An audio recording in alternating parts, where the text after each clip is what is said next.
السلام عليكم. خليني ابدا معاك يا برنس من السخن منه كده باخبار وكواليس من داخل نادي الزمالك بالشغل الشاغل اللي هو ايه قصه احمد القندوسي. طيب في ناس بتبعت لنا بشكل كبير على قصه احمد القندوسي، على قصه احمد عبد القادر، ايه اللي بيحصل، ايه اللي بيدور.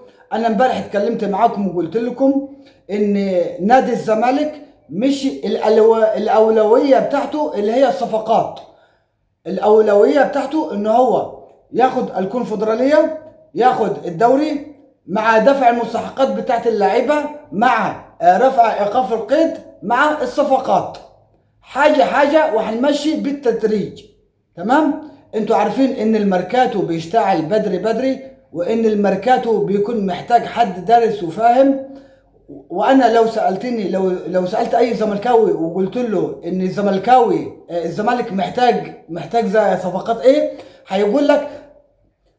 هيقول لك مثلا ان الزمالك محتاج حارس مرمى، مساك، 2 ديفنترات، محتاج 2 أجنحة، محتاج 2 وينج رايد، ومحتاج صانع ألعاب، ومحتاج مهاجم. كل مركز محتاج لاعب ومحتاج 2، عشان لو لاعب اتصاب هتلاقي البديل بتاعه. عندي شوكو بنزا مش مكمل في نادي الزمالك، احمد حمدي ماشي، سيف جعفر ماشي، يعني ناس كتيرة خلاص ماشية من نادي الزمالك، وطبيعي انك انت تجيب بدل اللعيبة دي. فعشان كده نادي الزمالك بيتكلم على قصة الصفقات. وكيل احمد القندوسي طلع امبارح فجر مفاجأة مدوية، وقال لك ان احمد القندوسي لا يمانع باللعب في الدوري المصري من تاني. وقال لك ان احمد القندوسي لو الزمالك رفع القيد بتاعه، ان احمد ما عندهوش مانع ان هو يلعب في نادي الزمالك. احمد القندوسي بيحب يلعب في نادي جماهيري، واي لاعب بيحب يلعب في نادي جماهيري. من الاخر هو بيرمي على نادي الزمالك. الاتفاق ما بين بيراميدز وما بين النادي السويسري اللي بيلعب فيه احمد القندوسي خلصان 100%. احمد القندوسي في اتفاقات ما بينه وبين بيراميدز وبيسمع لبيراميدز، لكن احمد القندوسي عايز يلعب في نادي جماهيري زي احمد عبد القادر بالظبط. القندوسي عايز يلعب يلاقي جمهور بيشجعه، جمهور بيسنده، السوشيال ميديا بتتكلم عنه، محدش يسيبه كده مع نفسه. عشان كده القندوسي رغبته رقم واحد يلعب في نادي جماهيري، وهو لصالح نادي الزمالك. بيراميدز عارض ارقام فلكيه.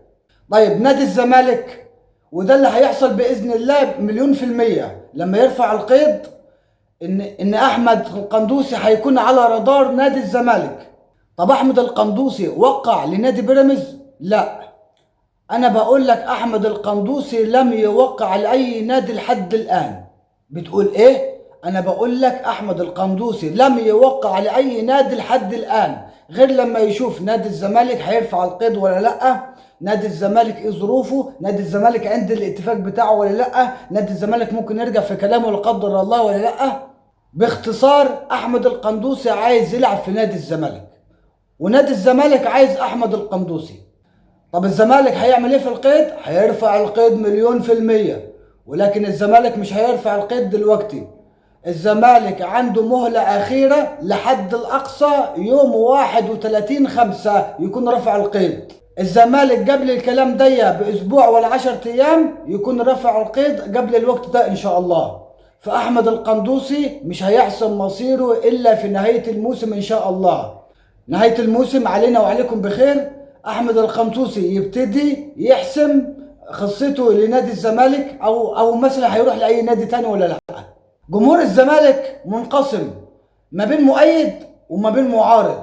في منهم المؤيد يقول لك القندوسي يجي، القندوسي هيحدث الفرق، القندوسي مهم وهيبقى لاعب مفيد. وفي ناس تقول لك لا، القندوسي من ساعه ما اتصاب وهو تقريبا نسي الكوره. يعني احمد القندوسي لعب 7 مباريات مع فريقه ولا سجل ولا صنع. فاحمد القندوسي قبل الاصابه حماده، وبعد الاصابه حماده تانية خالص. ده بالنسبه للي بيحصل واللي بيدور، عشان تبقوا انتوا معايا ايه في الصوره وتبقوا عارفين ايه اللي بيحصل. تمام. انا عندي اخبار وكواليس كتيره جدا جدا، بس والله العظيم ما عندي وقت عشان خاطر ميعاد الشغل بتاعي. وهستأذنكم اعمل اللايك، اعمل شير، اشترك في القناة وفعل زر الجرس علشان يوصلك كل ما هو جديد. وان شاء الله ان شاء الله بكرة اذا ربنا طال في عمرنا نكمل اخبارنا وهجيب لكم اخبار تاني وتاني ان شاء الله. السلام عليكم.